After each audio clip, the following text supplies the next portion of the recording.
Hi and welcome to my wildlife here, week 29, last of the 20s.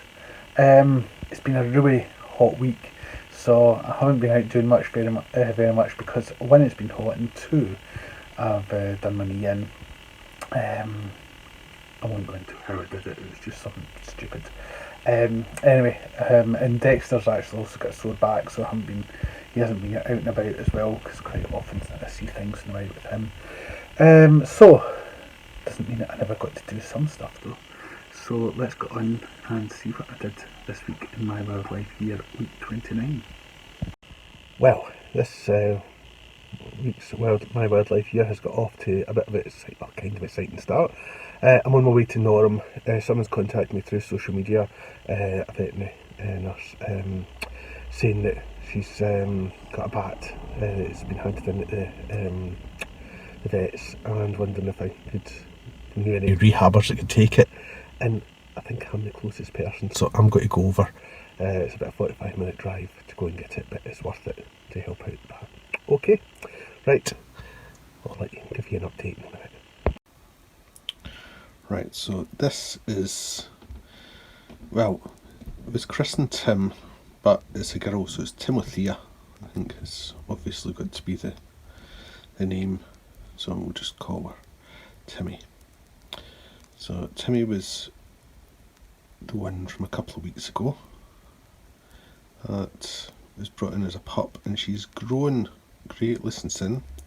So I'm still feeding her some milk, but I'm also getting her onto solids, so I'm giving her some mealworms too. Hopefully she's starting to spread her wings, so hopefully she'll be taken to the wings soon and we'll be able to release her. So, this is Neville that I picked up this morning. He is a boy. He'd also been christened by the veterinary nurse that had found him. Or not found him, but had been handed into the vets, and she had christened him. You can see he's not quite as used to feeding as little Timmy is. Maybe I should call Timmy, isn't it? It's Timothea. Call her Thea instead. Maybe I will call her Thea. Anyway, Neville here is eating quite slowly, and he's a male soprano pipistrelle. Born this year. He's also just a juvenile, which is a suspect why he was grounded. Vets have given him a once over and he's fine, but they couldn't get him to fly, so I suspect he just needs strengthening up, and hopefully we'll get him back in the wings soon. But I'll feed him on some formula and some live mealworms.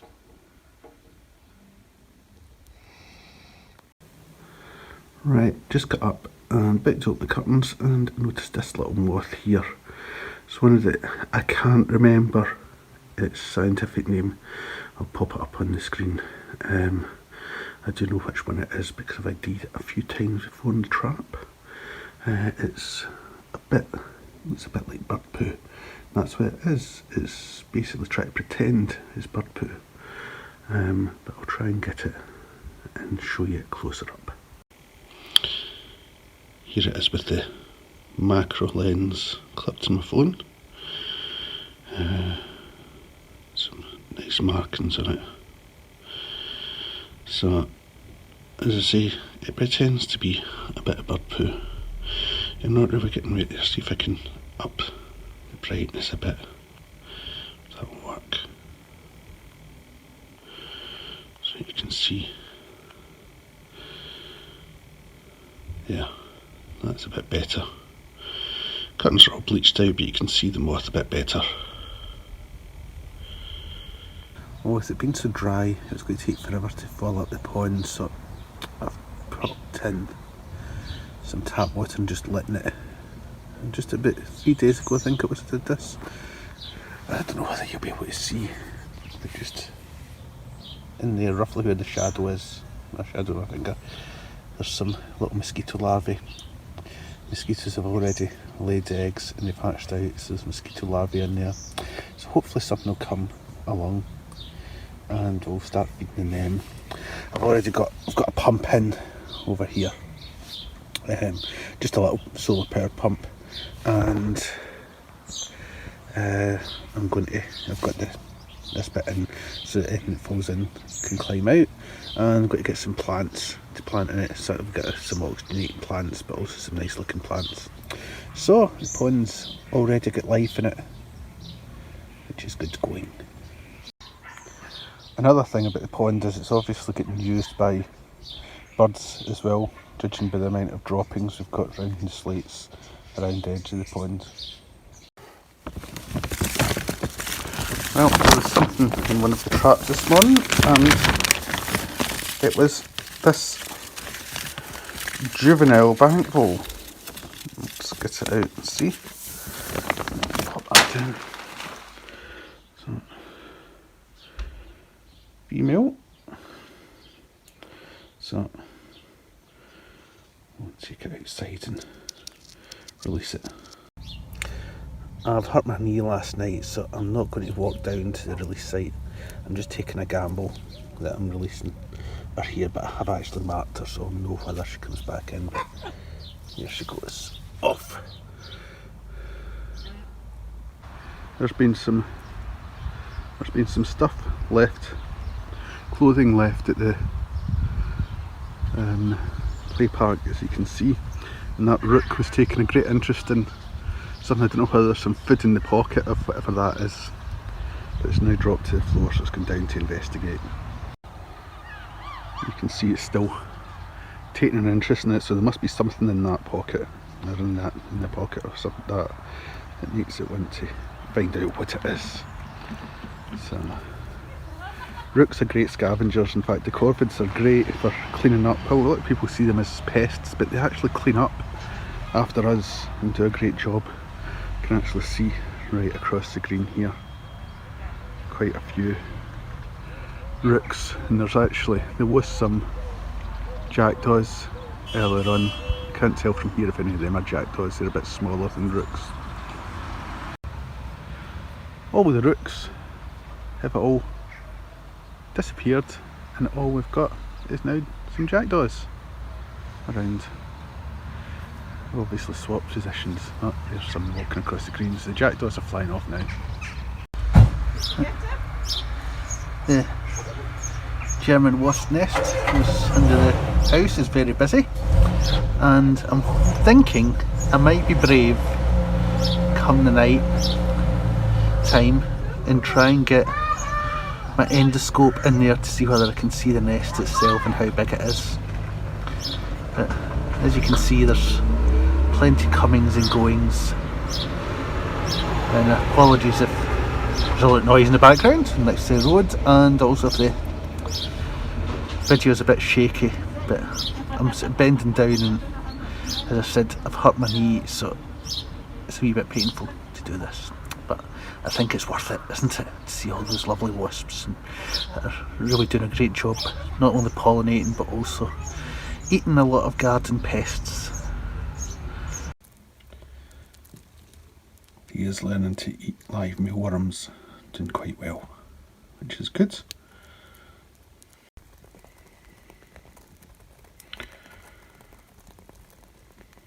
She's really enjoying them, so hopefully test flight soon and she'll be off. Neville's a wee bit behind, he's still not quite got the hang of mealworms yet in solids, so but hopefully soon. Well, I just released Thea here, she's flown over to over there. You can actually see she's crawling up the curtains, so we'll see whether she'll take off from there.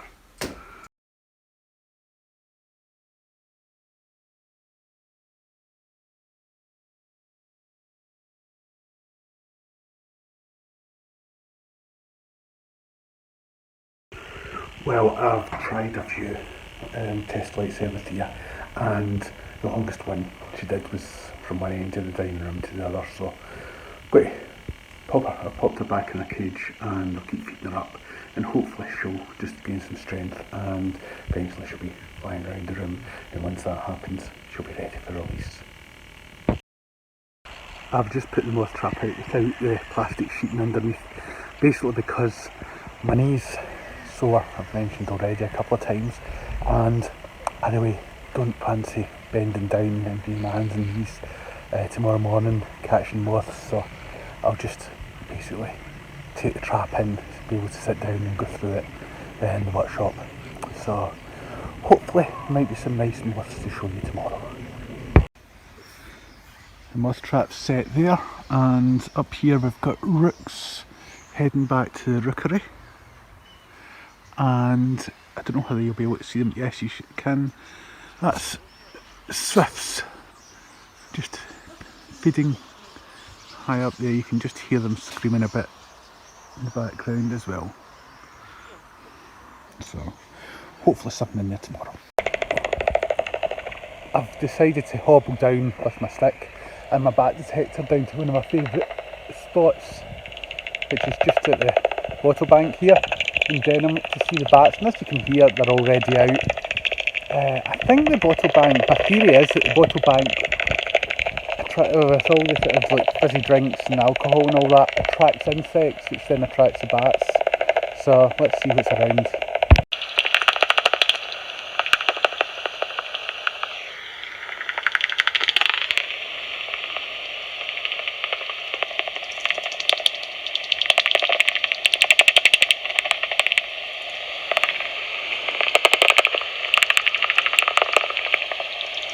All these bats that are flying around, all seem to be quite high pitched at 45 and nice and loud and clear like that at 55. So these are all sopranos, which you should know if you've been watching my wildlife here previous videos. You can see it's getting really busy here.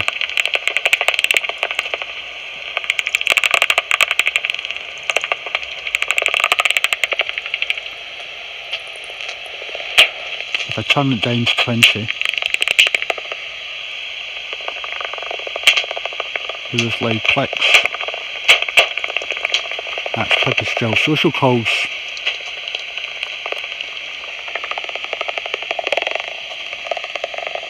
So you can still, even down at 20, still hear their echolocation, but we'll also get the social calls. I'll turn it back up 55 and you get all the nice loud echolocation.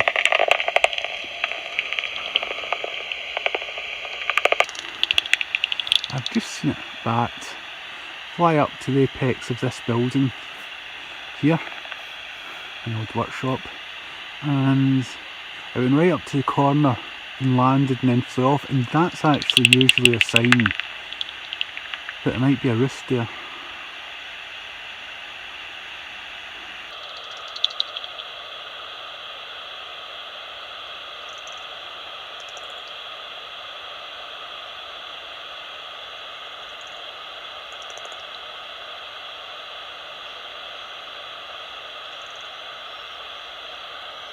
Right, I don't know whether you saw that, but a bat just went right in, just about, right in about there. It's just crawled into the space. So this building's definitely got a bat roost in it.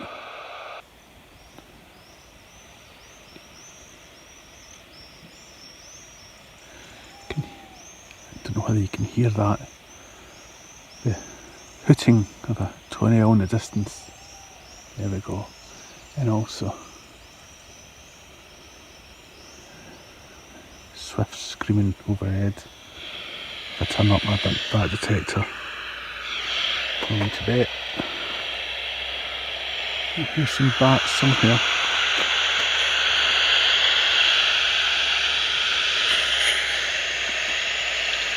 Yeah, some under the bridge. Quite a distance away, that's why it's very quiet in my bat detector. Meet Stardust, she came this evening. She's a young thrush. She was quite distressed in the garden, so folk had been keeping an eye on her all day that brought her to me. So best just take her in. She's quite young, she's got no tail, and the girls that found her, young girls that found her, named her Stardust. Thought that she was actually a starling, but she's not. She's a thrush, and I'm saying she, could be a he, but I think Stardust is a girl, so I'm calling her her. Unfortunately, Stardust the thrush didn't make it through the night. I mean, she'd hardly been with me any time at all, so there must have been something. She was either too weak, although she seemed quite strong, or there was some sort of underlying condition, because I never even had the chance to try and care for her. But she died peacefully in her sleep. You could tell from the way she was positioned in the cage. But come and have a look at what's come in now. Someone's dropped off a juvenile swift with me. It's still not, you can see there's some white bits just in its wings, and the wings are quite short. They need to be a lot wider. You can see it's quite unsteady in its feet. That's because basically once they leave the nest, they only ever go back, land again once they're nesting. So I'm just going to try and feed it, but reading up, I think I may have to get some assistance with this one and get it to a specialist.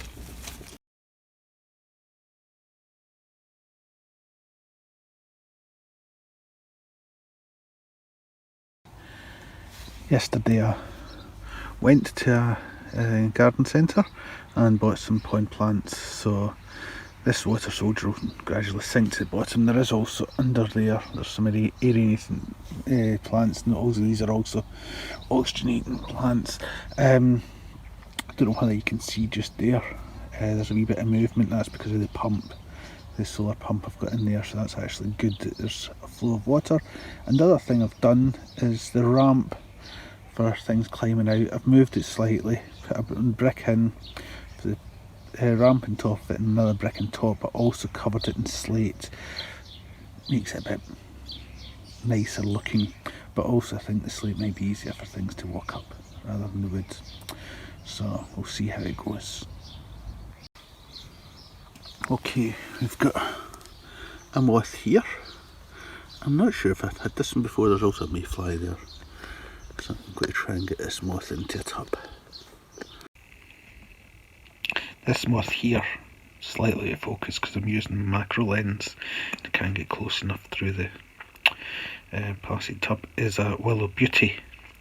There's another couple of moths that look quite similar, but it's that little square, light square just there at the end of its wing tells me it's a willow beauty. And look at those antennae, gorgeous moth. This gorgeous little looking moth is called the small phoenix, and it is an absolute stunner. First one of the year, and I got some last year as well. It can be a bit variable, but this one's gorgeous. This, well, it's maybe not very interesting looking moth, a bit drab maybe, or colourless, but it's the common wainscot. I actually think it's quite a nice moth.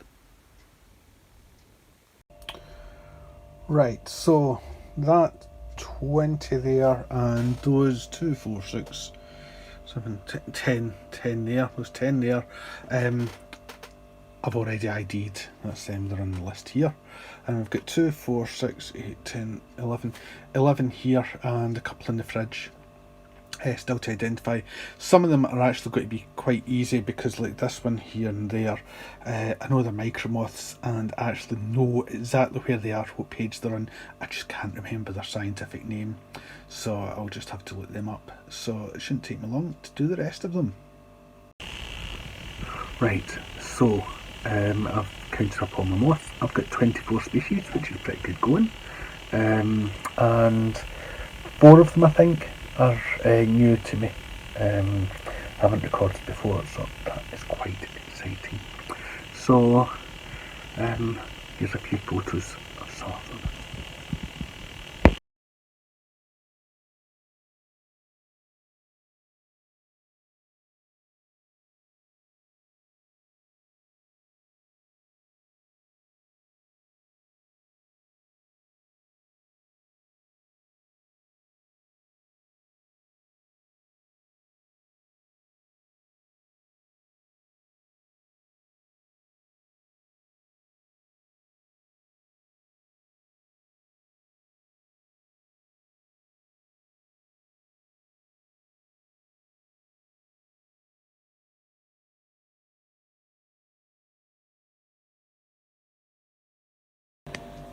This is the one that was on the outside of the moth trap. Is the buff tip, and you can see it's pretending to be a broken twig, and it just looks exactly like a bit of broken twig.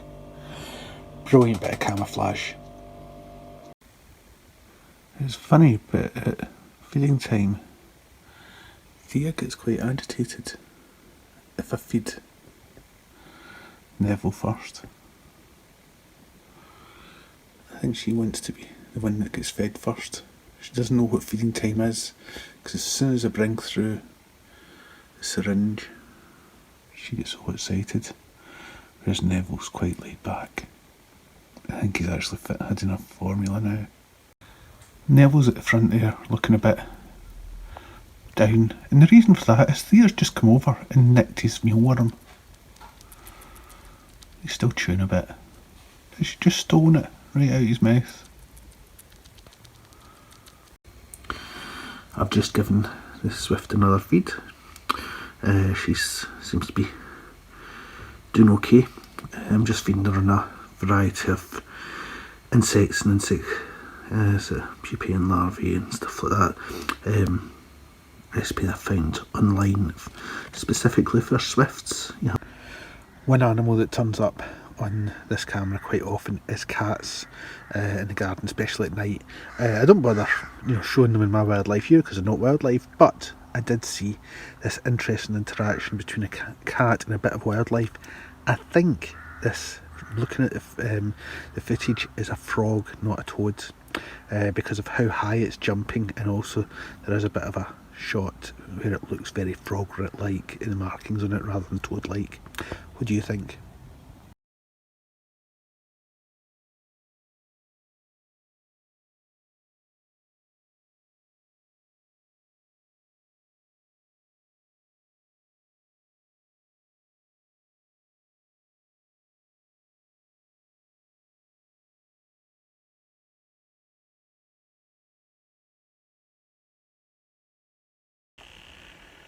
So that's week 29 over and done with. I hope you enjoyed it.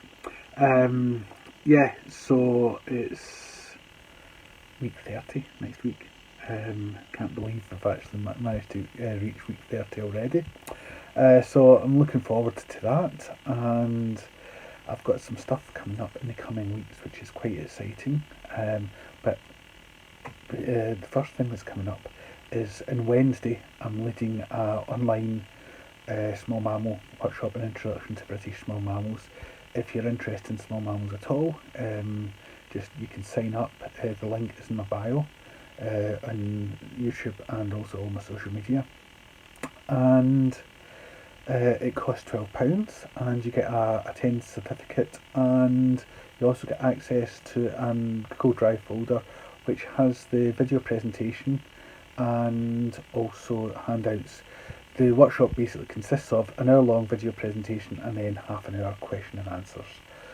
So I'm quite looking forward to that. And £12 doesn't sound a lot, but I've been told it's good value for money. I've had some fantastic feedback through social media. I have been told it's far too cheap, but I deliberately keep it cheap so that students, those just starting out in their career, and those just with an interest in wildlife, can actually come along and take part, because quite often a lot of these workshops are just so expensive that they price out those that are on lower incomes or maybe aren't actually in the ecology sphere and just don't, can't afford to spend that money on it. So anyway, might see you if you've watched this video and you book one online on Wednesday. But if not, I'll see you next week for my wildlife here, week 30. Stay safe and take care and enjoy the wildlife.